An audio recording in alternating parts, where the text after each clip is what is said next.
Kita tolong satu saja sudah stres, apalagi mau tolong orang dia. Jangankan tolong orang yang banyak-banyak. Ada yang sudah menikah mau kasih mama uang saja pakai sembunyi. Ambil cepat. Ada setan. Itu kasih orang tua saja sembunyi. Di Surabaya ada begitu juga. Ada kok tidak? Itu anak dong ada di sini juga. Oh tidak ada dong, tidak dong pemalas gereja pasti.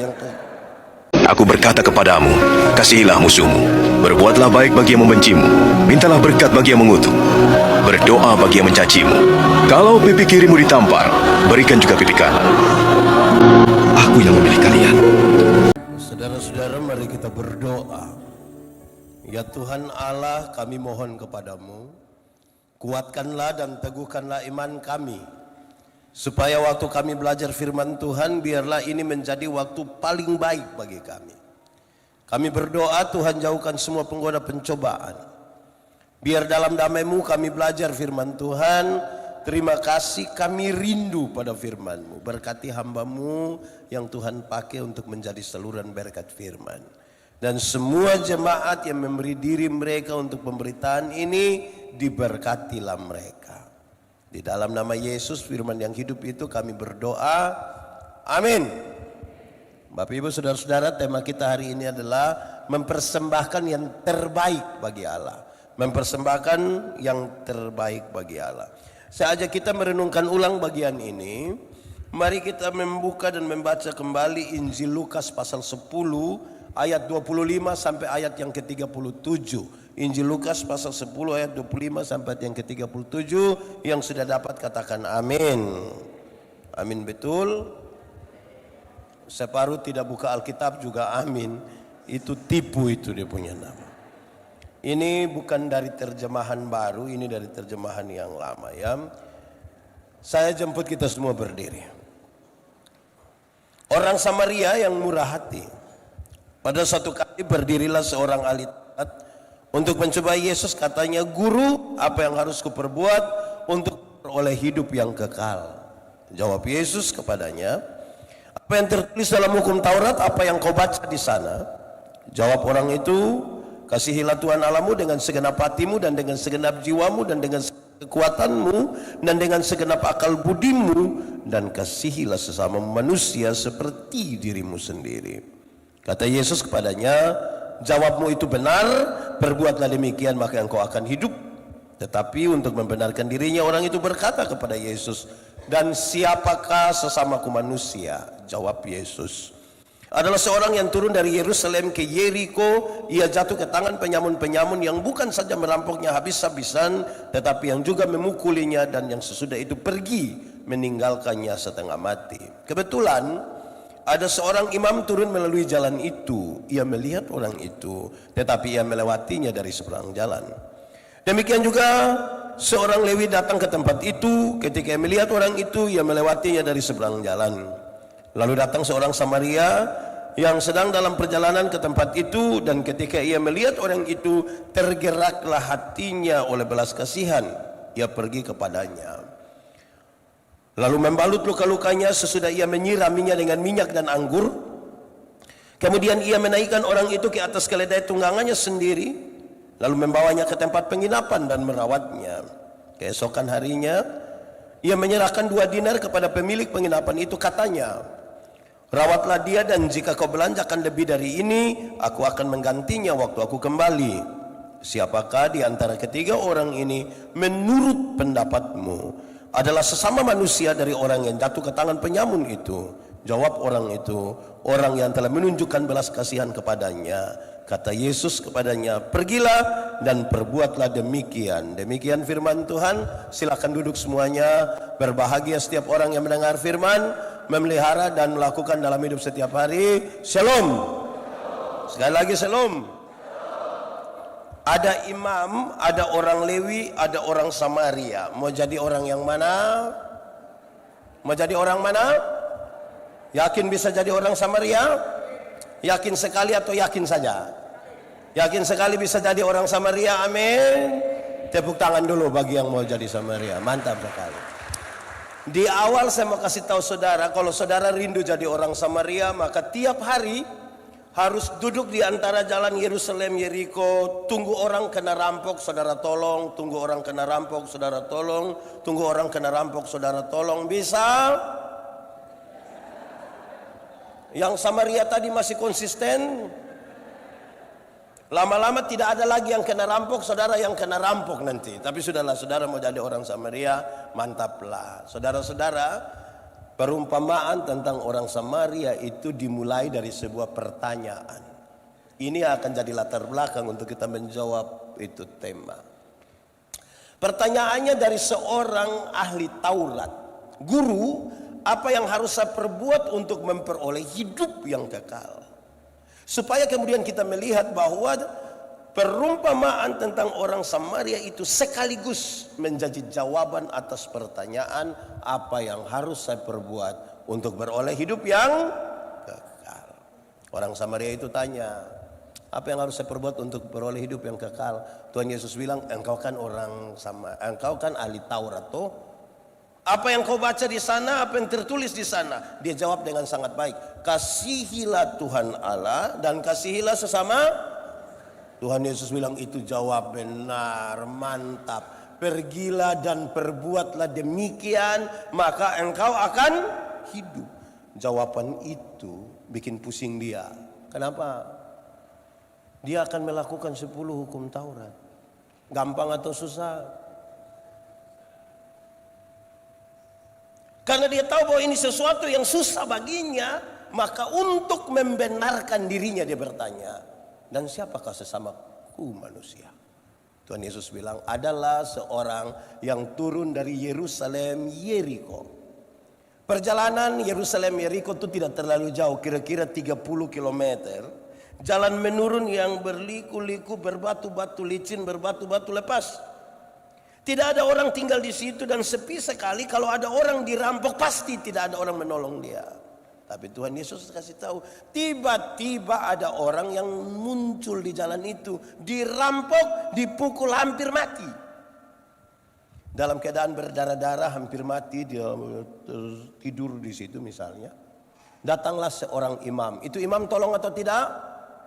Itu imam tolong atau tidak? Ini imam baik atau tidak ini? Ini imam tidak baik.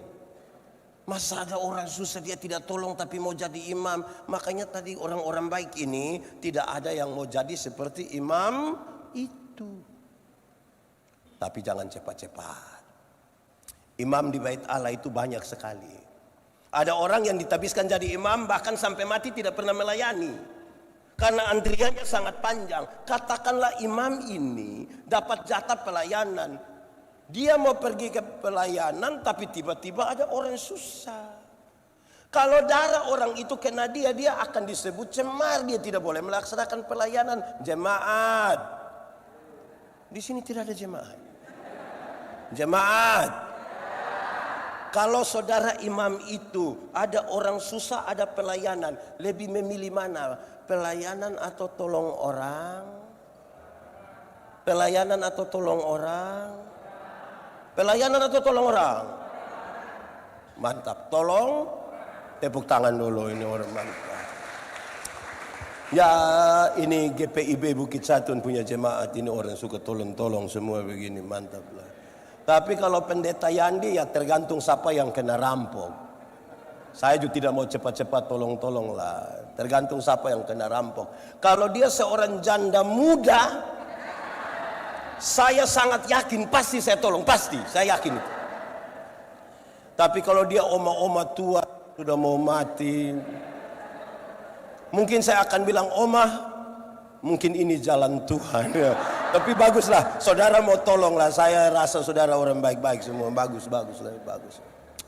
Setelah imam itu datanglah orang Lewi. Siapakah orang Lewi? Orang Lewi adalah saudara dari para imam. Kita semua tahu bahwa suku-suku Israel ada berapa? Dari 12 itu ada satu suku yang sengaja dipisahkan oleh Tuhan. Yang ini tidak usah urus apa-apa. Dia hanya boleh urus bait Allah. Kenapa? Ritual orang Israel di bait Allah itu sangat banyak. Dari pagi sampai sore. Orang pergikan bait Allah harus rapi tuh, harus bersihkan Dan kamu tidak usah kerja, kamu urus saja bait Allah. Jemaat, katakanlah saudara orang Lewi itu pengurus bait Allah, mau pergi untuk urusan bait Allah, tiba-tiba ada orang susah harus ditolong. Saudara pilih mana? Urus bait Allah atau tolong orang susah? Urus bait Allah atau tolong orang susah? Yakin tolong orang susah? Aman? Sekali lagi tepuk tangan dulu. Wih, orang di GPIB ini terlalu baik ini orang semua ini. Wih. Saya akan sampaikan di mana-mana. Kamu kalau mau belajar tentang menolong, belajarlah di Bukit Zaitun. Luar biasa. Apalagi mantap. Ya itu saudara-saudara. Tapi kalau pendeta Yandi ya tergantung siapa yang kena rampok lah. Saya juga tidak berani buru-buru bilang begitu. Mantap. Ketiga. Setelah imam dan orang Lewi itu, datanglah seorang Samaria. Ini orang Samaria tolong atau tidak? Ini orang Samaria tolong itu orang atau tidak? Tolong. Orang Samaria ini baik atau tidak? Baik. Karena dia baik itulah saudara rindu jadi orang baik itu kan. Mantap sekali. Makanya saudara bagus sekali itu. Siapakah orang Samaria? Orang Samaria itu sebenarnya adalah saudara dari orang-orang Yahudi, termasuk ahli Taurat yang bertanya. Mereka itu bersaudara karena anak-anak Yakub yang kemudian ada dalam suku-suku itu. Tetapi mereka bertengkar berkelahi. Mereka bertengkar berkelahi soal apa? Politik. Soal apa? Di sini ada yang bertengkar berkelahi soal politik. Yang bukan dia yang akan jadi gubernur Jawa Timur, tapi dia omong lebih dari dia yang gubernur itu. Setelah Salomo mati, mereka beda pendapat. Siapa yang akan melanjutkan kepemimpinan Salomo? Anak kandung saja atau anak tiri juga boleh. Ini yang membuat mereka bertengkar. Ini yang membuat mereka berkelahi. Dan saudara tahu sampai Tuhan Yesus mengatakan kisah ini, dorang baru bertengkar kira-kira 700 tahun. 700 tahun, ini lumayan toh? Lumayan singkat. Ya. Saudara-saudara, apa yang disentuh oleh orang-orang Yahudi, oleh orang Samaria dianggap najis oleh orang-orang Yahudi. Sebegitu parah. Ini kursi disentuh oleh orang Samaria, najis, tidak boleh dipegang. Apapun. Tapi sekarang Tuhan Yesus kasih tahu, dia yang kamu anggap najis itu yang sekarang akan melakukan sejumlah pertolongan itu. Jemaat. Ada 7 hal yang dilakukan oleh orang Samaria itu. Ada berapa hal? Ada berapa hal? 7. Pertama, orang Samaria itu ambil anggur. Ambil apa? Dia siram di luka-luka orang itu. Alkohol yang ada pada anggur itu diharapkan dapat membersihkan itu kuman-kuman, virus-virus supaya jangan sampai infeksi dan lain-lain. Rupa-rupanya ini orang Samaria ini dia jalan kemana-mana dia ada bawa anggur itu. Jemaat, di GPIB ini ada yang jalan kemana-mana ada bawa anggur. Ada? Ada kok tidak? Oh nanti baru beli. Kemungkinan besar dia turunan Samaria itu. Dia siram luka-luka itu dengan anggur. Kedua, dia oles luka-luka itu setelah dia siram dengan anggur kasih bersih. Dia oles luka-luka itu dengan minyak. Kemungkinan besar itu minyak zaitun. Salah satu fungsi terbaik dari minyak zaitun adalah menyembuhkan luka. Apa? Menyembuhkan. Untuk 2 pekerjaan ini dibutuhkan sedikit hati-hati.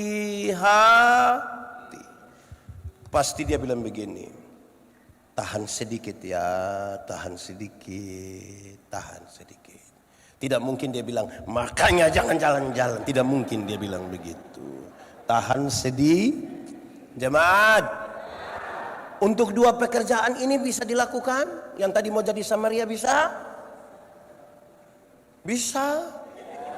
Mantap. Ketiga. Pertama tadi apa? Pertama apa? Anggur. Kedua apa? Ketiga. Dia ambil kain. Dia balut pada luka yang telah dioles dengan minyak itu. Bisa? Saya lihat saudara mulai lemah. Ini yang mau berikan yang terbaik ini. Ikat luka saya tidak bisa. Bisa? Mantap. Keempat. Keberapa? Kita ulang-ulang dulu. Pertama apa? 2, 3, 4. Dia angkat orang itu. Dia muat di atas keledai tunggangannya. Dia muat di apa? Jemaat. Dulu sudah ada mobil. Innova ada. Fortuner ada. Pick up. Jadi itu manusia orang kemana-mana naik apa itu dulu? Naik apa? Keledai. Berarti keledai adalah salah satu kendaraan terbaik waktu itu. Amin. Oke. Saya mau tanya saudara.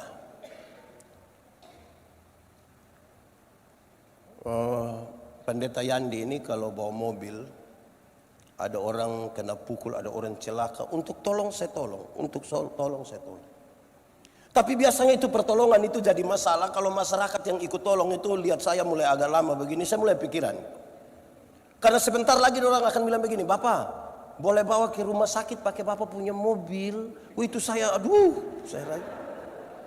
Jemaat, kalau saudara punya mobil, lantas ada orang susah berdarah-darah, terus dia ditolong dan mau muat di atas saudara punya mobil. Mau?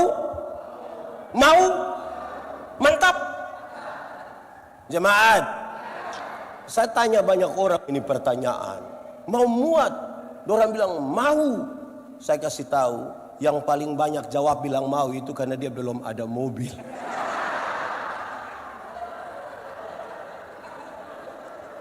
Kalau dia sudah ada mobil itu repot, Bapak, repot. Apalagi mobil baru, apalagi dia baru cuci, dia punya alas kaki itu disikat lagi. Itu istri saja naik lepas sendal. Tapi orang lain yang dia tidak kenal ini berdarah-darah bisa naik, itu memang Yang tadi mau jadi orang Samaria masih konsisten? Boleh? Saya lihat saudara mulai lemah ini. Ini repot ini kalau begini nih. Masih tetap mau jadi orang Samaria. Amin. Mantap. Tepuk tangan lagi ke sini ke pribadi. Sudah berapa tadi? 4. Kelima. Pertama tadi apa? Kedua. Ketiga. 4. 5. Dia bawa orang itu ke rumah penginapan. Dia bawa orang itu ke mana? Saudara, ketemu orang susah di jalan, ambil dia, muat di atas mobil, bawa dia ke hotel 1, boleh? Samaria. Samaria masih konsisten. Ini Samaria sudah mau pindah ke Batak ini. Masih boleh bisa begitu? Woi, makin hilang ini saudara. Mulai keram ini muka orang ini. Mau kasih taku ini yang tukang saki-saki dong ini. Sudah 5. 1, 2, 3, 4, 5. Yang keenam, dan dia merawat orang itu. Keenam apa? Merawat orang itu. Jemaat, pernah rawat orang sakit? Mertua sakit pernah rawat? Pernah? Senang atau menjengkelkan? Senang Senang dia sudah mau selesai. Urus orang sakit, mantap bisa. Saya bayangkan kalau urus orang sakit itu kan kita siap bubur kan, bisa. Sedia air boleh. Kan di rumah penginapan dia mesti ketuk pintu, dia tanya, Om, yo masih hidup? Kan gitu. Iya kan, dia betul-betul ingin kasih tunjuk ini perawatan yang baik. Bisa. Samaria.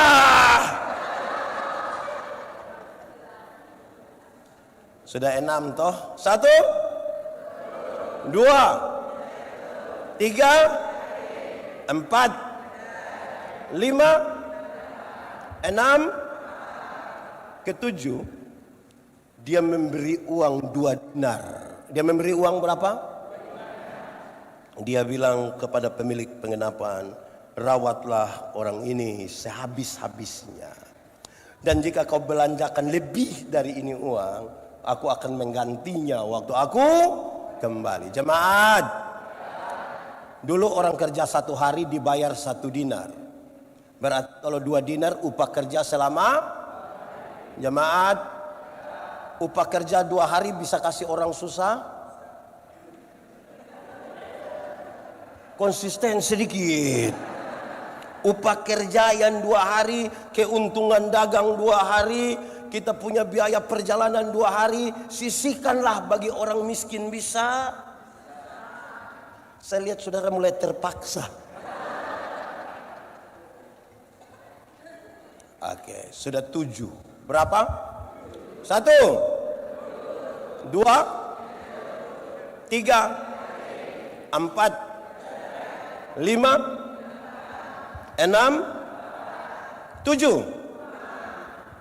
Sekarang apa arti semua itu? Menuju pada tema ini. 1. Siapakah orang Samaria itu? Orang Samaria itu bukan pendeta Yandi. Orang Samaria itu bukan saudara yang tadi bilang Samaria tidak akan pernah jadi. Kita tolong satu saja sudah stres, apalagi mau tolong orang dia. Jangankan tolong orang yang banyak-banyak. Ada yang sudah menikah mau kasih mama uang saja pakai sembunyi. Ambil cepat. Ada setan. Itu kasih orang tua saja sembunyi. Di Surabaya ada begitu juga. Ada kok tidak? Itu anak dong ada di sini juga. Oh tidak ada dong, tidak dong pemalas gereja pasti. Saudara, orang Samaria itu biar saudara mau rindu bagaimanapun saudara tidak akan jadi orang Samaria. Kenapa? Orang Samaria itu ialah Tuhan Yesus Kristus. Orang Samaria itu siapa? Tuhan Yesus itu turun dari Yerusalem ke Yeriko. Kalau 2 kota ini kita sebutkan dalam konteks Palestina, mereka tahu Yerusalem itu kota kudus. Makanya kita menyanyi, oh Yerusalem, kota mulia, hati gurih. Yang lain tidak tahu menyanyi ini lagu. Oh Yerusalem, kota mulia, hati rindu kemana? Sama-sama semuanya. Tak lama lagi Tuhanku datanglah, bawa saya masuk sana.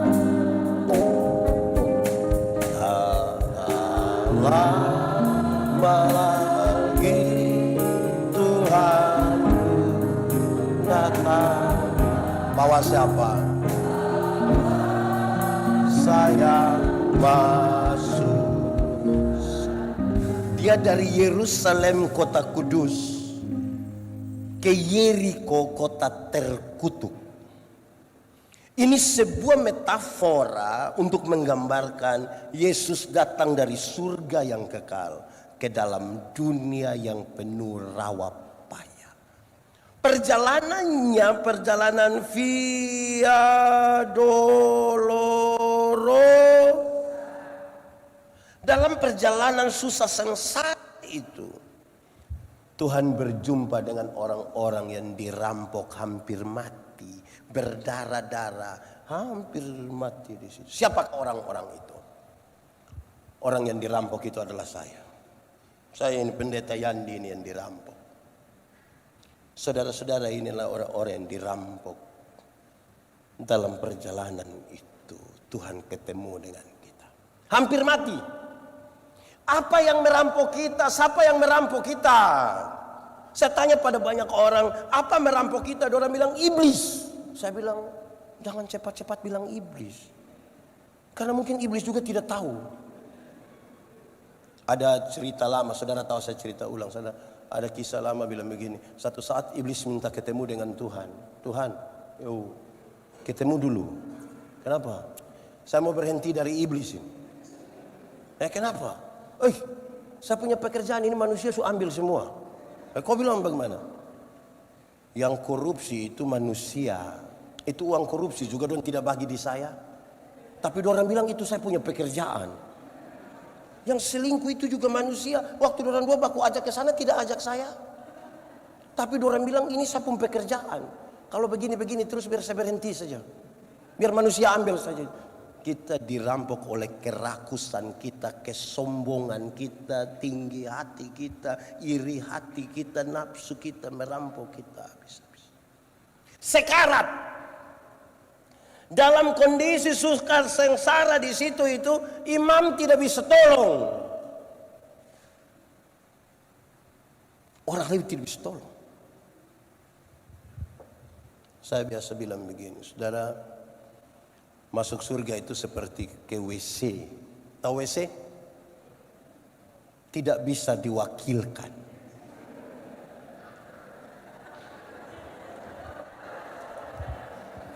Masing-masing akan pergi sendiri. Tidak mungkin ada yang saya tanya bilang, pendeta, yo kemana WC? Titip. Tidak bisa. Tidak bisa. Masing-masing pergi. Saudara, lalu tugas imam, tugas ahli, tugas itu orang Lewi apa? Dia kasih tahu jalan. Bapak, WC di mana? Makasih Bapak. Yo, awas anjing di jalan. Kan dia hanya kasih tahu begitu. Masing-masing kita akan pergi begitu. Jemaat. Yesus berjumpa dengan kita yang hampir mati di situ. Dia menolong kita. Oleh bilur-bilurnya kita menjadi sembuh. Setelah dia tolong kita, berarti surga ini milik kita toh? Amin toh? Jemaat. Surga lebih baik atau dunia lebih baik? Surga lebih baik atau dunia lebih baik? Yakin? Surga lebih baik dari dunia? Amin. Mantap. Kalau begitu siapa mau pergi sekarang? Ada yang mau pergi sekarang? Saudara tidak usah muka asam karena saudara takut. Pendeta, belum waktu Tuhan. Nah itu ketawa paling bagus. Anak-anak masih kecil, belum dia punya papa model begitu lagi, kayak gini-gini. Jemaat, karena belum waktu Tuhan kita pergi ke surga yang baik itu. Orang-orang yang Tuhan sudah selamatkan, yang sudah Tuhan tebus dalam perjalanan Yerusalem Yeriko itu, dia muat di atas keledai tunggangannya dan dia bawa ke rumah penginapan. Dia bawa ke mana? Apakah rumah penginapan itu? Mulai tahu sekarang. Rumah penginapan itu ialah gereja Tuhan. Mereka yang sudah diselamatkan, Tuhan titip di gereja.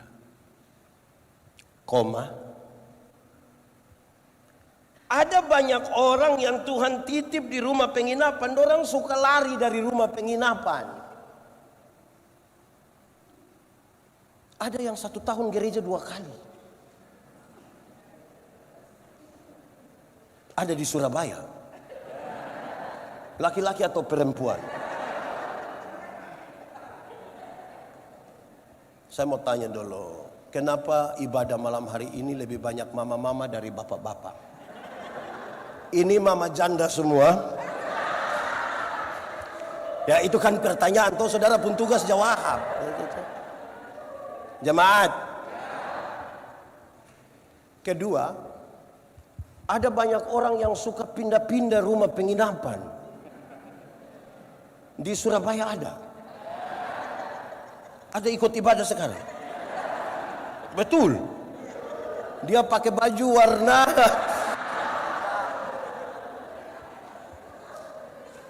ini hari di GPIB, besok di GSJA, lusa di GBI. Kita pusing lah ini. Jemaat, ibu-ibu, ada yang di rumah ada bunga hias, bunga bagus-bagus itu. Bunga apa itu? Yang macam kayak ladi hutan itu. Itu bunga-bunga bagus-bagus itu yang ibu rawat-rawat. Ada? Ada atau tidak? Omong saja, saya tidak minta, saya hanya tanya ini. Ada. Saya mau tanya dulu, ibu-ibu. Urus itu bunga-bunga begitu itu biasa berapa lama baru pindah pot? Biasa berapa? Misalnya 1 tahun berapa kali kasih pindah pot ya? Berapa? 1 atau 2 kali? 2 kali begitu kok. Poin yang ingin saya sampaikan begini. Kalau tiap minggu kasih pindah pot, mati itu bunga. Kok dia belum sempat berakar, pindah lagi belum sempat berakar, kapan dia hidup? Jadi yang suka pindah-pindah gereja itu kemungkinan besar. Itu saudara yang ngomong. Saya hanya tanya-tanya saya tanya saja. Jemaat, gereja sebagai rumah penginapan itu, Tuhan Yesus angka uang 2 dinar. Dia kasih, rawatlah ini orang. Kalau ternyata engkau belanjakan lebih dari ini, aku menggantinya waktu aku kembali. Poinnya menarik. Gereja yang mengurus sehabis-habisnya orang-orang yang Tuhan titipkan kepadanya, gereja itu diberkati. Tapi kalau gereja tidak mengurus sehabis-habisnya orang-orang yang Tuhan titipkan kepadanya, gereja itu tidak diberkati. Pendeta, tidak diberkati bagaimana? Kami punya kolekte ini ratusan juta. Ya, nanti tiap hari dong bertengkar gara-gara itu kolekte. Tiap hari. Jemaat, setelah menjelaskan itu Tuhan Yesus melihat kepada yang bertanya tadi ahli Taurat itu. Tuhan Yesus bilang begini, menurut pendapatmu, siapakah dari 3 orang ini adalah sesama manusia dari orang yang dirampok itu? Jawabannya gampang kan? Jawaban terlalu gampang. Anak kecil juga tahu lah itu. Tapi itu pertanyaan yang paling mengerikan bagi orang itu. Kenapa? Itu pertanyaan merusak konstruksi berpikir dari ahli Taurat itu. Kenapa? Karena dia orang Yahudi. Dia tahu bahwa keselamatan datang dari Israel. Bagi dia keselamatan itu beres. Kalau dia melakukan 10 hukum Taurat, beres dia. Dia tidak butuh orang Samaria itu lagi. Bagi dia dari 10 hukum Taurat dijabarkan jadi 613 pasal. 613 pasal ditambah dengan ribuan peraturan hidup setiap hari. Kalau dia sudah bisa melakukan itu, Yesus itu dia tidak butuh lagi. Itulah pertanyaan yang merusak konstruksi berpikirnya. Sekaligus pertanyaan itu memberi pesan yang kuat bahwa orang-orang yang punya aktivitas seperti orang bait yang ahli Taurat yang tinggal di bait Allah itu, seberapa jauh dia berjalan bersama-sama dengan Tuhan. Jemaat, aktivitas rohani yang tinggi belum tentu ada sementara bersatu dengan Tuhan, belum tentu. Pendeta Yandi berkhotbah tiap hari, menyatu dengan Tuhan, belum tentu. Bapak ibu saudara-saudara, mungkin orang yang paling rajin gereja sudah maha hadir. Semua ibadah saudara ikut, kaum bapak ikut, lansia ikut, remaja juga ikut, sekolah minggu ikut, kaum ikut. Menyatu dengan Tuhan, belum tentu. Saudara-saudara aktif menyanyi di gereja, bagus kan? Menyatu dengan Tuhan, belum tentu. Karena ada syarat. Tuhan yang kita sembah itu Tuhan yang kudus. Amin. Yang kudus itu tidak dapat bersatu dengan yang tidak kudus. Tanggalkanlah kasutmu sebab tempat di mana engkau berdiri itu kudus. Banyak orang aktif sebagai pelayan, tapi tidak menjaga kekudusan hidupnya. Dia menjadi aktivis pelayanan. Kalau dia hanya aktivis, apa yang akan kita bilang tentang ini? Terbaik. Itu yang terbaik yang kita berikan. Kalau kudus itu kita sebut sebagai terang dan tidak kudus itu gelap. Yang terang tidak dapat bersatu dengan yang jemaat. Kalau kita di terang bisa lihat orang di gelap? Orang di gelap bisa lihat kita di terang? Lalu kenapa kadang-kadang orang yang sudah di terang dia kembali ke gelap? Karena dia suka begini. Ini apa ini? Kalau dia sudah begini sedikit lagi dia akan bilang begini. Jemaat, mari kita jujur terhadap kehidupan kita. Kita ini sudah menyatu dengan Tuhan. Bicara kekudusan itu bicara di sini. Manusia melihat yang kelihatan, tapi Tuhan menyelidiki hati. Masih renungkan toh? Nah, yang panjang-panjang tadi itu baru pengantar. Ini baru khotbah. Ini yang mau masuk ini sekarang baru khotbah. Ada yang jengkel, tidak apa-apa. Tuhan Yesus saja orang tidak suka bahkan sampai bunuh dia. Mari kita mulai sekarang. Roma 12 ayat 1, silakan buka Alkitab. Baca 1, cepat. Roma 12 ayat 1. Sudah? Amin. Baca sama-sama 1, 2, 3.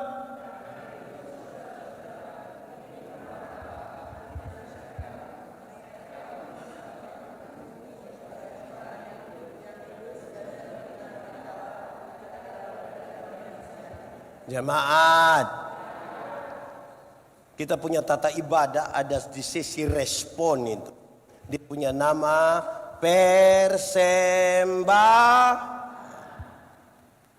persembahan itu kata dasarnya sembah. Kata dasarnya bukan sumbang. Kalau sumbang berarti ada orang itu terlalu susah, jadi kita yang lebih kaya sedikit kita sumbang buat dia. Tidak ada satu manusia lebih kaya dari Tuhan Allah dan bisa sumbang untuk Tuhan.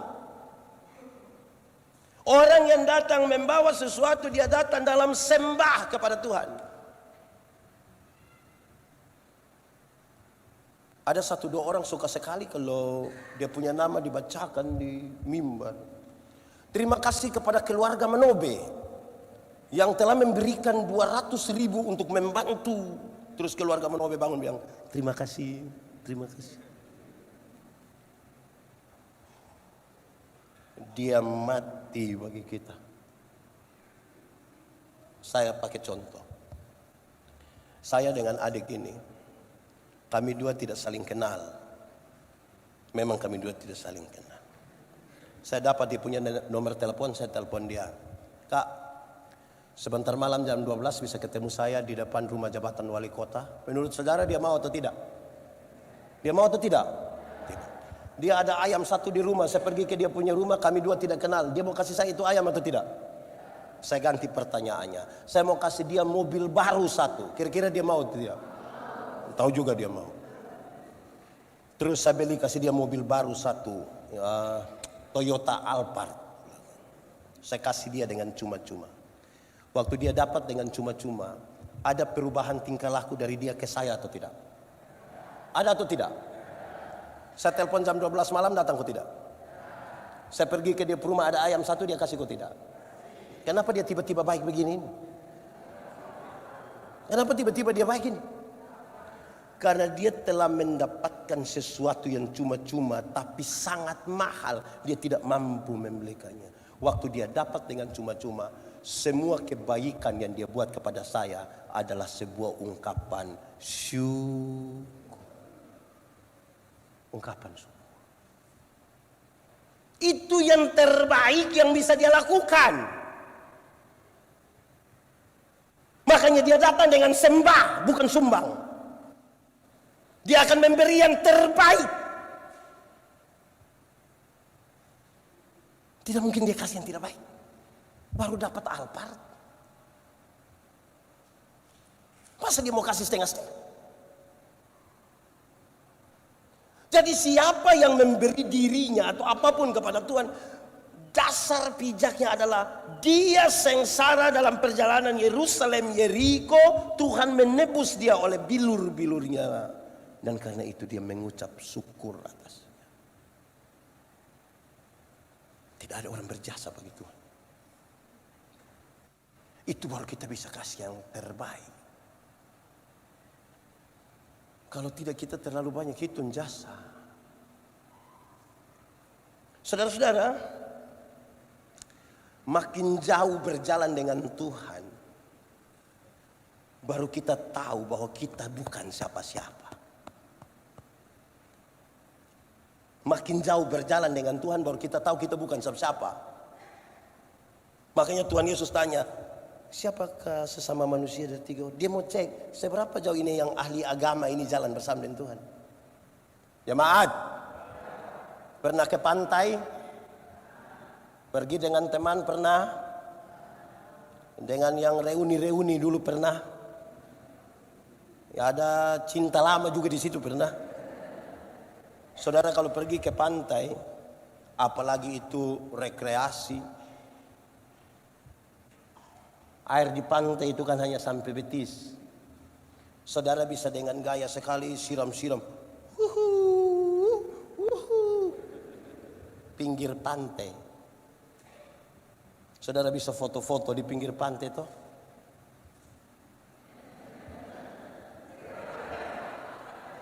Pinggir pantai.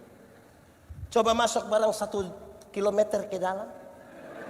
Terus perahu mulai goyang-goyang hampir tenggelam. Siapa yang berani bilang, perahu sudah mau tenggelam, tolong foto, tolong foto.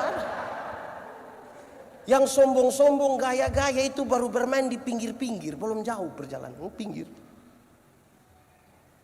Semakin jauh kita berjalan, kita tahu kita bukan siapa-siapa. Itu belum bisa berikan yang terbaik. Belum ada rasa takut. Karena jalannya dekat-dekat. Saya mau tanya, saudara pernah jalan kaki? Bisa kan? Ini semua tidak bisa jalan kaki. Pernah jalan kaki? Jaraknya dekat. Karena jarak dekat, kekuatan penuh ada pada kita. Orang lain kita tidak butuh, bahkan Tuhan pun kita tidak butuh. Ibu-ibu bisa pakai high heels tinggi begini, karena jaraknya dekat. Coba lebih jauh sedikit. Naik ojol pernah? Yang motor itu pernah? Pernah itu anak lari kencang? Lantas ibu-ibu di belakang bilang, adek, yuk pelan sedikit. Kenapa? Tante punya dada tidak kuat. Terus ini anak yang bilang, tidak bisa tante. Kenapa? Tante hanya bayar 5.000. Memangnya kalau 5.000 kenapa? Tante kalau 5.000 tidak bisa pakai rem tante. 10.000 baru boleh. Poinnya dapat, semakin jauh berjalan dengan Tuhan kita bukan siapa-siapa. Mulai ada rasa takut toh. Yang gaya-gaya itu baru jalan di mana? Pinggir-pinggir, belum jauh. Dekat-dekat. Lebih jauh lagi, naik mobil pernah? Bis umum begitu pernah? Pernah duduk di samping sopir? Pernah kok tidak dia lari terlalu kencang itu, yang sopir belum rem, kita yang mau angkat kaki injak begini pernah?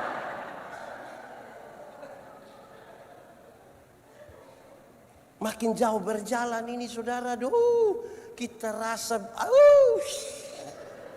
yang gaya-gaya itu bermain di mana? Pinggir, belum jauh. Lebih jauh lagi, naik kapal laut pernah? Di sini ada orang NTT? Sudah tidak usah angkat tangan lagi ya.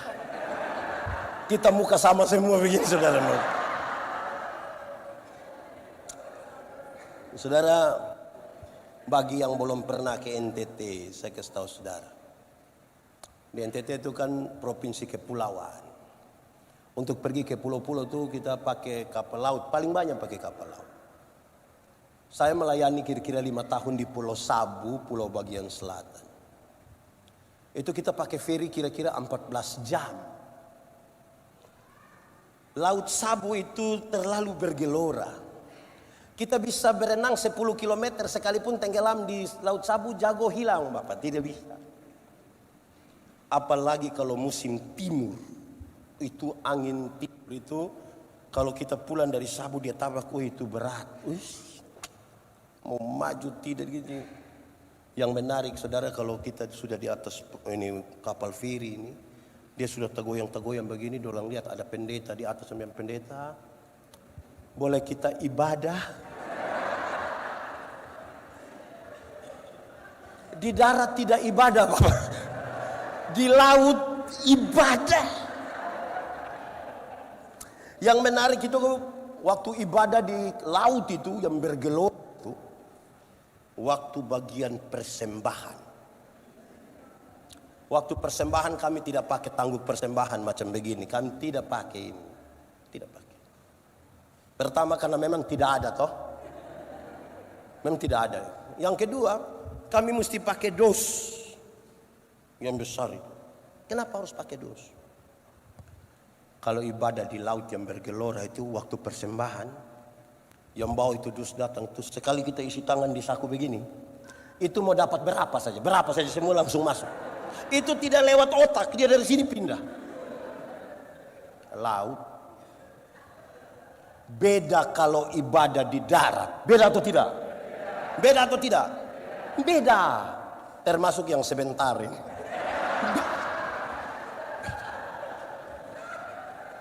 Ibadah di darat itu yang bawa persembahan datang tuh kita isi tangan di dalam saku begini macam agak lama. Sudah ada lama lagi baru dia punya mata putar 2-3 kali.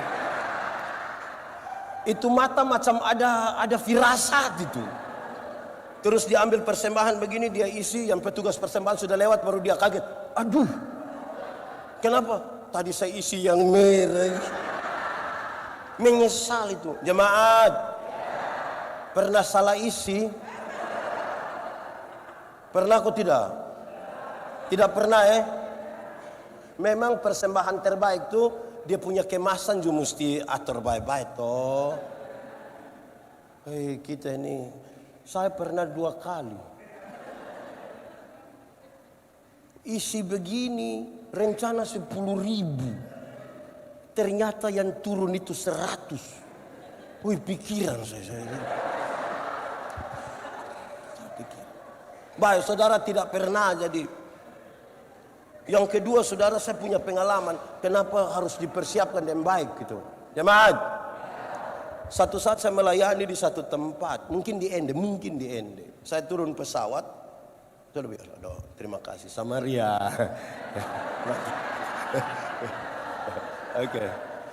Oke, lanjut. Saya turun pesawat. Dorong pendeta. Waktunya sudah sangat mepet, mesti langsung pimpin ibadah. Oke, boleh. Mereka siap toga, saya pakai memang. Saya taruh persembahan, saya tahu di sini. Di bagian persembahan saya isi habis, ibadah selesai, saya duduk kembali bercerita sambil minum kopi. Saya coba kasih masuk tangan begini. Macam ada kertas di dalam. Saya coba lihat uang yang persembahan tadi. Lalu yang tadi saya isi apa? Saya coba pikir, saya ingat yang saya isi tadi boarding pass. Nama lengkap. Tulis pendeta. Bukan isi persembahan, boarding pass. Mau lapor Tuhan. Ya, yang terbaik itu juga kemasan. Ya toh, kemasan Julia baik-baik. Saya juga barusan, saya rasa kayak tadi. Ada tuh yang dipucara isi persembahan tuh dia. Bapak, kenapa isi sampai tangan begitu? Dia bilang, pendeta, kalau tangan kanan memberi, tangan kiri tidak boleh tahu. Saya bilang, iya, tapi saya tahu. Pendeta tahu apa? 1.000.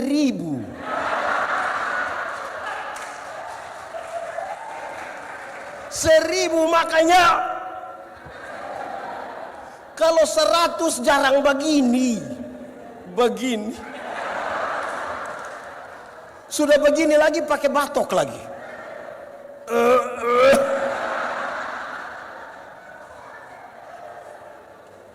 Untung baik di GPIB Bukit Zaitun ini ada.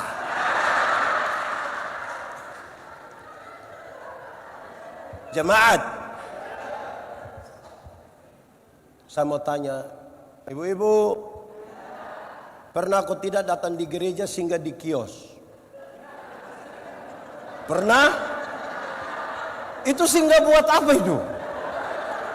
Singgah buat apa itu? Tukar kasih besar. Lebih jauh lagi. Naik pesawat. Pernah? Ayo, orang Surabaya pasti sudah bosan naik pesawat. Orang Surabaya. Apalagi kalau naik yang Airbus yang pesawat besar-besar itu, yang Boeing itu, dia akan terbang kira-kira 36.000 kaki toh. Kalau 36.000 kaki berarti kurang lebih 12 km di atas udara. Kalau 12 km di atas udara itu pesawat belum jatuh kita sudah mati. Dia belum jatuh kita sudah mati. Dia baru begini mati sudah kita. Langsung mati. Di 12 km di atas permukaan itu berarti sudah zona aman toh. Sudah bisa lepas itu sabuk pengaman, sudah bisa jalan-jalan sedikit. Tiba lampu sabuk pengaman itu menyala. Dan ada suara bilang begini, berhubung karena kita terbang dalam situasi cuaca yang buruk, karena itu kami minta kepada para penumpang segera kembali tempat duduk dan seterusnya. Saya mau tanya, waktu ada pengumuman begitu ada yang berani protes? Silakan kembali ke tempat duduk. Mau kembali buat apa? Jago hilang Bapak. Itu kita balik dengan mau kencing saja tunda. Dia pergi duduk begini, ada anak kecil satu ribut di sebelah, dia kasih tahu, adek doa. Yang gaya-gaya itu jalan belum jauh, masih main-main di pinggir-pinggir, belum jauh itu. Belum. Jemaat, di ketinggian 12 km itu kecepatan pesawat kira-kira 900 km per jam. Kalau 900 km per jam itu Rossi juga kalah. Kalau Rossi saja kalah, apalagi yang online tadi itu, ojol itu, lebih kalah. Dan di ketinggian itu, dalam kecepatan itu, kan pesawat tabrak awan kan dia guncang sedikit begitu. Oh itu menarik. Waktu dia tabrak pesawat guncang sedikit, yang agama Kristen semua langsung bilang, Yesus. Saya belum pernah dengar orang maki di atas pesawat, belum pernah. Di sini ada yang biasa maki? Ada? Kalau ada coba kita kumpul uang beli tiket suruh dia berangkat. Pas musim hujan itu. Saya yakin pulang pasti persekutuan doa satu di dia punya rumah itu, saya yakin. Makin jauh berjalan kita sadar kita ini bukan siapa-siapa. Kita bukan siapa-siapa. Saudara, ada satu waktu kedua Tuhan Yesus ditanya. Pertanyaan itu gampang jawabannya, resikonya rumit sekali resiko. Pertanyaan itu bilang begini. Bolehkah membayar pajak kepada kaisar atau tidak? Gampang kan dia penjawaban. Resikonya yang repot. Kenapa? Kalau Tuhan Yesus bilang boleh bayar pajak kepada kaisar, maka ribuan orang pengikut Yesus akan meninggalkan Yesus. Karena pajak waktu itu terlalu mahal. Tapi kalau Tuhan Yesus bilang tidak boleh bayar pajak kepada kaisar, maka Tuhan Yesus akan dianggap memprovokasi masyarakat untuk lawan pemerintah. Pasti dia ditangkap. Lalu apa yang Yesus lakukan? Dia bilang berikanlah kepadaku koin untuk pembayaran pajak itu. Tuhan Yesus tanya, gambar dan tulisan siapa ini? Kaisar. Berikanlah kepada kaisar apa yang wajib kamu berikan pada kaisar, dan berikanlah pada Tuhan apa yang wajib kamu berikan pada Tuhan. Itu bukan soal kolekte. Itu bukan soal perpuluhan. Gambar dan tulisan siapa ini? Kaisar. Karena di itu mata uang ada gambar dan tulisan kaisar, berikan pada kaisar. Tapi Alkitab dengan luar biasa mengatakan, dan kamu adalah gambar dan tulisan Allah. Berikan uangmu pada kaisar, tapi berikan dirimu pada Tuhan dan bukan uangmu. Supaya jangan ada orang bilang, Pak Pendeta, saya memang tidak pergi ke gereja, tapi saya punya persembahan, pergi. Di surga itu tidak ada kios jual Indomie. Berikan dulu kita punya hidup, kita punya diri, baru selanjutnya persembahan berupa uang. Tuhan tidak kurang uang. Dia tidak butuh uang juga, mau bikin apa Tuhan? Dia butuh jiwa-jiwa yang berharga ini yang kita mau persembahkan pada dia. Ada lagu lama, ini lagu saya ingat, saya pikir saudara pasti masih ingat. Engkau cari intan untuk maju, ingat di kubanganku ada intan yang intan-intan, intan-intan dan permata, jiwa-jiwa Tuhanku, biar cari lalu bawa untuk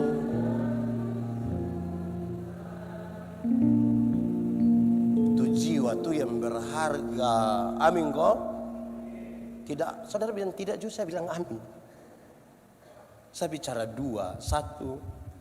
Kalau saudara datang begini, yang ada di sini jiwa-jiwa. Ada orang menyanyi di gereja mah, datang dia menyanyi cepat-cepat, dia sudah pulang. Ada orang datang gereja, tapi kalau pendeta bilang, Bapak Ibu saudara-saudara, mari kita satu hati dalam doa syafaat. Kalau separuh tutup mata, separuh langsung bilang. Di GPIB sini ada. Dia majelis atau jemaat. Kita pun jiwa ini. Kedua, jemaat. Ada satu waktu Tuhan Yesus kasih tinggal ribuan orang yang baru dapat sebuah mujizat. 5 roti, 2 ikan. Dorang ada kumpul-kumpul ini makanan semua ini. Pasti separuh ada bungkus itu. Lebih berapa bakul? Tuhan Yesus kasih tengah dorang. Tuhan Yesus pergi ke Gerasa. Di Gerasa Tuhan Yesus hanya berjumpa dengan satu orang yang kerasukan legion.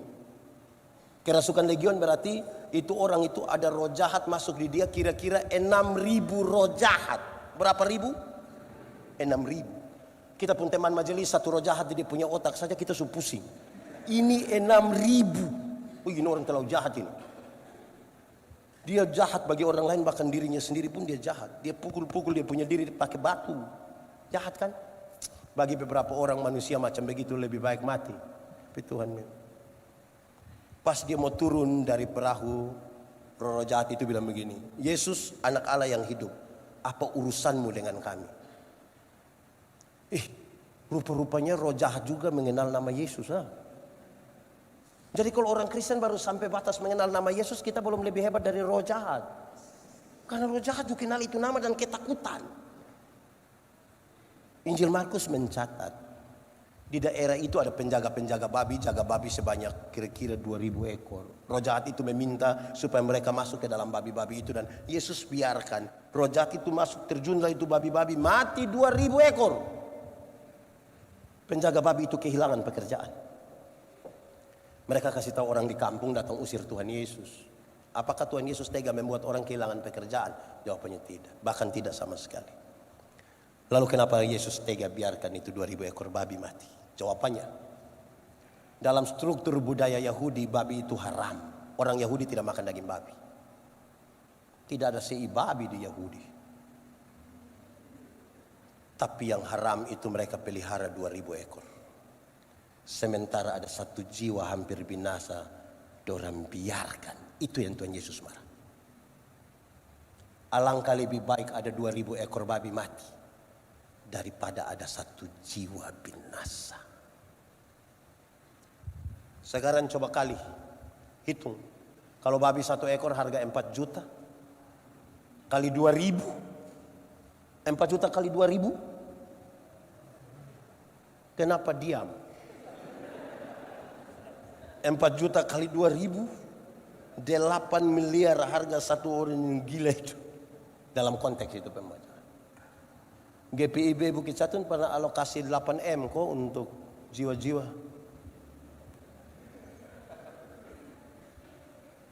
Kadang-kadang kita ini bertengkar di barang yang tidak penting. Hari ulang tahun GPIB Bukit Zaitun. Wih, dorang bikin paduan suara ibu-ibu. Sudah sepakat pakai seragam. Terus yang bertengkar. Mau pakai motif atau tidak? Itu motif gambar ular, cicak, kupu-kupu atau buaya. Sudah sepakat, oke, yang buaya saja, buaya. Don't berkelahi lagi, yang buaya darat atau buaya laut. Sudah sepakat, buaya laut, dia sepakat dia mau melintang begini atau begini. Jadi kita bertengkar, akhirnya separuh tersinggung. Kalau dia sudah tersinggung, dia sudah kamu menyesat, tidak usah, tidak apa, sudah, saya tidak usah. Di sini ada ibu. Ibu-ibu atau bapak-bapak? Ibu-ibu. Dia paham apa? Paham apa dia?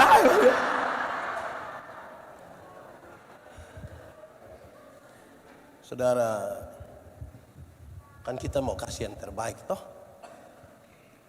Ada orang tuh bisa menyanyi, tapi dia tidak menyanyi di gereja. Dia menyanyi. Pendeta dipimpin di sini, pendeta bilang, oke baik, ada paduan suara, vokal group. No. Tapi tiba-tiba ada pengumuman, Gubernur Jawa Timur dan Ketua Majelis Sinode GPIB akan beribadah bersama-sama di GPIB Bukit Zaitun, Surabaya. Itu solo dia, duet dia, vokal grup dia, paduan suara dia, menari-menari juga dia. Itu dia punya nama Karunia Makam Puji. Di sini orang tanya aku, saudara-saudara, memang memberi yang terbaik ini berat juga ya. Kadang-kadang bukan supaya Tuhan dimuliakan, tapi kita pun diri yang kita taruh. Saudara-saudara, persembahan. Jemaat. Satu waktu saya ditanya tentang 1/10 perpuluhan toh. Saya kasih tahu begini. Saya tanya orang, 1/10, yang 10% siapa punya? Boleh jawab, yang 10 siapa punya? Siapa punya? Tuhan. Yang 90% siapa punya? Siapa punya? Nah itu yang salah. Coba kasih tahu saya ayat Alkitab mana yang kasih tahu kita bilang 10 Tuhan punya, yang 90 kita punya. Tidak ada. Yang ada itu adalah semuanya Tuhan punya dan kami berikan dari tangan Tuhan sendiri. Berarti 100% siapa punya? 100% Tuhan punya. Kalau 100% Tuhan punya, saya ambil 10% berikan pada Tuhan. Boleh atau tidak? Kasih naik 20% boleh atau tidak? Saya kasih naik 50% boleh atau tidak? 100% saya kasih Tuhan boleh atau tidak? Oh, memang dia punya. Tuhan itu 10, 90 silakan atur. Tolong atur ikut yang pemilik punya mau. Jangan pakai untuk judi online. Di sini ada yang judi online. Baru dia bikin pertanyaan lagi. Bapak kalau hasil judi kami bawa datang ke gereja boleh? Tidak usah bawa. Kira kalau saudara tidak kasih persembahan ini gereja tutup? Tidak usah. Semuanya Tuhan punya. Dan refleksi iman kita bilang, saya datang dalam penyembahan tadi. Kasih Tuhan. Begitu. Ada satu orang dia punya toko tas kecil. Untuk beberapa waktu lamanya dia kasih setiap bulan tuh 20 juta untuk membantu pekabaran Injil. Saya tanya dia, Pak, kenapa ya 20 juta per bulan? Bukankah terlalu banyak itu? Dia lihat saya, dia bilang begini, pendeta, 20 juta banyak, dia bilang saya. Iya banyak. Terus dia bilang begini, Tuhan Yesus mati bagi kita ini berapa harga ya? Saya sudah tidak berani omong leh. Saya kayak malu bagaimana.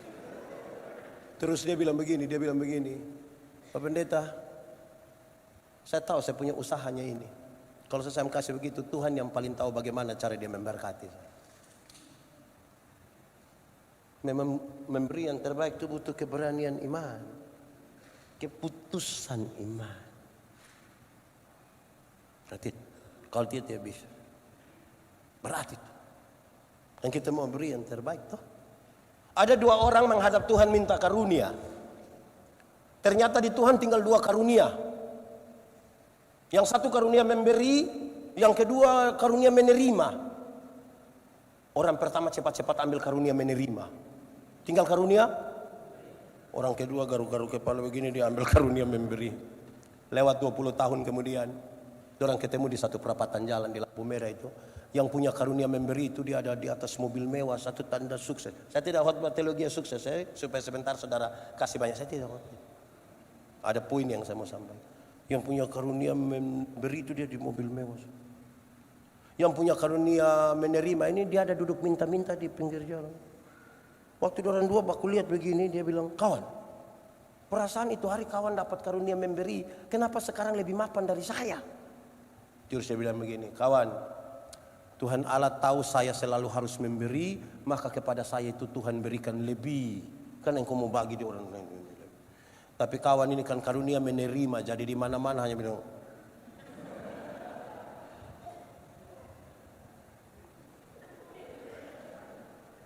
Saya tidak tahu kita di sini lebih banyak karunia apa. Tidak usah omong, renungkan saja kita punya karunia. Tidak usah omong.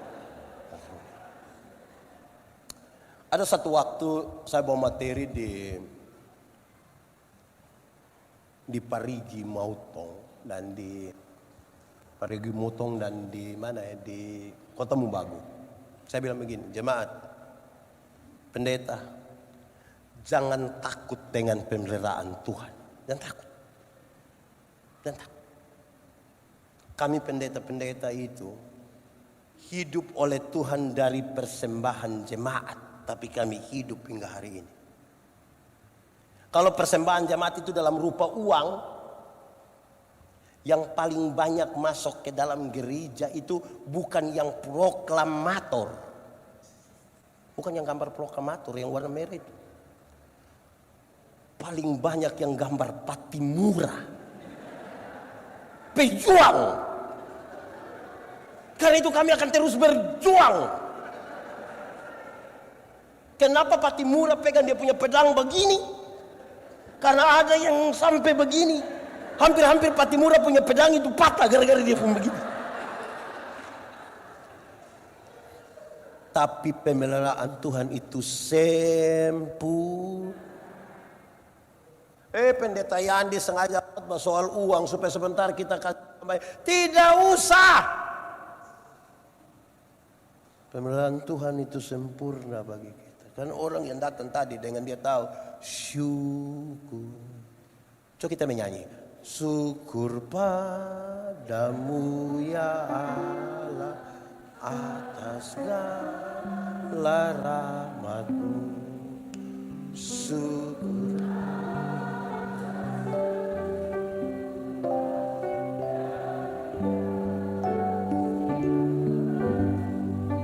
Syukur atas yang memberi tiap saat. Syukur dari sana. Jemaat, cara terbaik menikmati hidup itu adalah bersyukur. Orang kalau tidak tahu bersyukur itu hidup hanya mengeluh saja. Itu dia ketemu pendeta dia hanya patah leher begini, Bapak. Hidup ini terlalu susah, engkau mati sudah kalau memang sudah terlalu susah. Bersyukur itu adalah waktu di mana seluruh pikiran, perasaan dan hidup hanya tertuju pada Tuhan. Itu namanya syukur. Jadi kita bisa bersyukur waktu sukses, kita juga tetap bersyukur waktu gagal, waktu sehat, waktu sakit, waktu susah, waktu, karena pikiran, perasaan dan hidup yang tertuju kepada Tuhan itu yang namanya syukur. Ada orang bikin ibadah syukur tapi belum tentu mata pikiran perasaan tertuju pada Tuhan. Dia tahu mengumpulkan uang yang banyak tapi tidak tahu cara menikmati. Dia tahu cara menjadi kaya tapi tidak tahu cara menjadi bahagia. Walaupun banyak uang. Saya bilang di kampung, saya bilang ada orang kumpul uang banyak-banyak tapi tidak pernah jalan-jalan ke Surabaya. Satu saat di Surabaya baru dia telepon, pendeta, yo saya di Surabaya, enak kau pesiar-pesiar, tidak pendeta. Terus saya di rumah sakit Dr. Sutomo, sudah dapat rujukan baru dia datang. Bersyukur, sama-sama 1, 2, 3. Lebih kuat 1, 2, 3. Kasih tahu kawan di sebelah 1, 2, 3. Saudara, hati manusia lebih luas dari isi dunia. Jadi ini isi dunia, ini isi di hati manusia. Tetap kurang juga karena kita selalu tidak puas. Hanya syukur itu yang bisa menutupi itu. Amin. Jemaat, kita jalan kaki kita berdoa, Tuhan tolong kasih saya sepeda 1. Tuhan kasih sepeda 1. Dia naik 2-3 bulan dia berdoa, Tuhan naik sepeda memang enak tapi tanjakan yang di sana itu Tuhan, itu betis dan paha mau patah Tuhan. Jadi yang kau punya mau motor 1 Tuhan. Tuhan kasih motor 1, dia naik 2, 3, 5, 6 bulan dia berdoa lagi, Tuhan naik motor memang enak tapi saya punya istri berat 80, anak 3 orang dan montok-montok semua. Setiap kali motor bunyi dorang 4 mau naik, motor bawa masalah baru dalam kami punya rumah tangga. Jadi yang kau punya mau mobil 1 Tuhan. Tuhan kasih mobil 1, dia naik 1 tahun dia berdoa ulang, Tuhan naik mobil memang enak. Ibu juga naik, dia duduk paling depan. Tapi anak kami yang pertama sudah kawin orang Bali. Masa mau pergi Bali pakai mobil Tuhan? Yang kau punya mau kapal laut 1 boleh. Tuhan kasih kapal 1 dia pergi Bali, lihat cucu, lihat anak mantu, lihat anak kandung, pulang dia berdoa, Tuhan naik kapal memang sampai Bali. Tapi selat Bali, yang kau punya mau helikopter.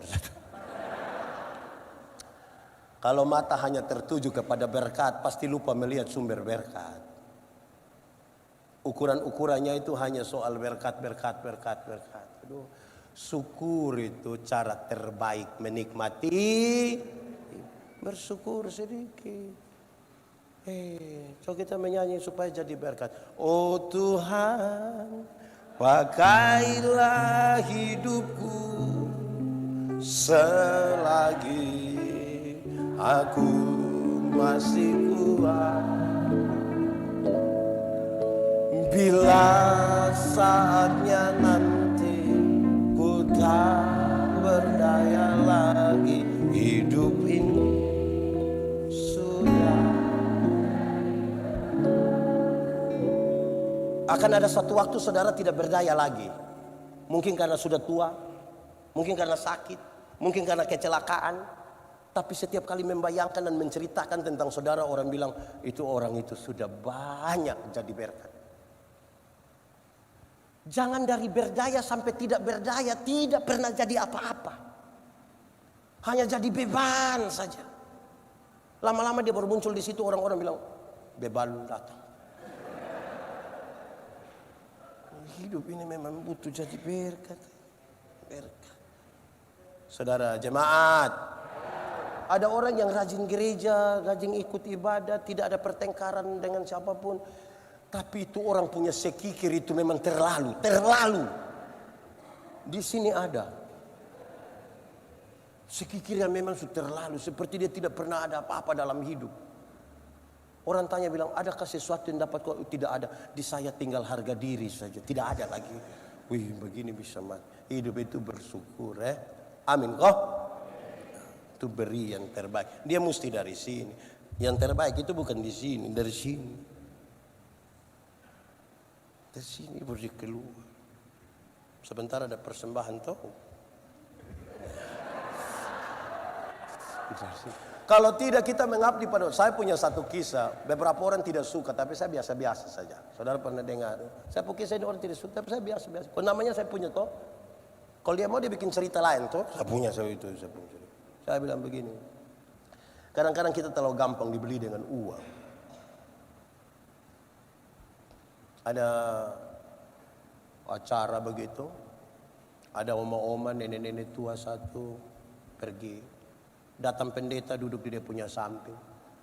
Ini nenek tua bilang, pendeta, tanggal 14 nanti bisa pimpin ibadah di rumah.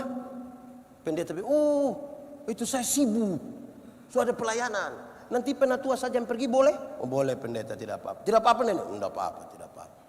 Mereka ambil makanan, duduk cerita-cerita, terus pendeta basa-basi tanya ini nenek. Nenek, ada mau acara apa bikin ibadah di rumah? Acara apa? Terus nenek bilang, oh begini pendeta, saya punya anak yang pertama itu baru saja dilantik jadi komisaris bank. Dia ada mau titip berkat sedikit. Pendeta bilang, sabar dulu, tanggal berapa tadi? Tanggal berapa? Terus ini nenek bilang, tanggal 14. Oh tadi saya kira bilang tanggal 4. Kalau 4 saya sibuk, tapi 14 boleh kita. Kita semua ini butuh uang, amin kok. Tapi jangan karena uang kita kehilangan harga diri lah. Amin Kalau saudara belajar dari Amsal dia bilang begini. Orang kaya, orang miskin bertemu. Tuhanlah yang menciptakan mereka. Itu kalimat paling suka saya simpan di sini. Kenapa? Kaya miskin adalah penilaian berdasarkan kepemilikan materi. Tetapi ada harga yang lebih tinggi bahwa dia mau kaya atau miskin, sama-sama kita ciptaan Tuhan. Amin. Harga paling tinggi adalah ciptaan Tuhan. Materi adalah penilaian berdasarkan kepemilikan. Karena itu nilai sebagai ciptaan Tuhan mesti lebih tinggi dari nilai kepemilikan. Nilai kepemilikan. Jangan sampai kita gampang terbeli, apalagi semua pilkada begini. Orang bawa 300.000 juga kita lupa buang hidup. Kira jangan. Semua orang butuh uang. Tapi jangan karena uang kita kehilangan harga diri. Supaya kita tahu kita ini masih tetap yang terbaik. Yang kita pakai dan kita mau beri kepada Tuhan. Karena itu bersyukur Saudara punya masalah kok. Tidak usah omong. Saya lihat ini memang muka masalah semua. Masalah adalah kesenjangan antara harapan dan kenyataan. Selalu masalah. Tapi jangan takut. Tuhan itu kan menyertai kita. Paling bagus itu kita bersyukur. Tahu bersyukur itu paling bagus. Amin kok. Mari kita semua tunduk kepala di hadapan Tuhan. Kita mau berdoa. Terima kasih Tuhan untuk firman-Mu. Kalau Tuhan di dalam kami dan kami dalam Tuhan, benih-benih firman-Mu akan bertumbuh dan berbuah dalam hidup kami.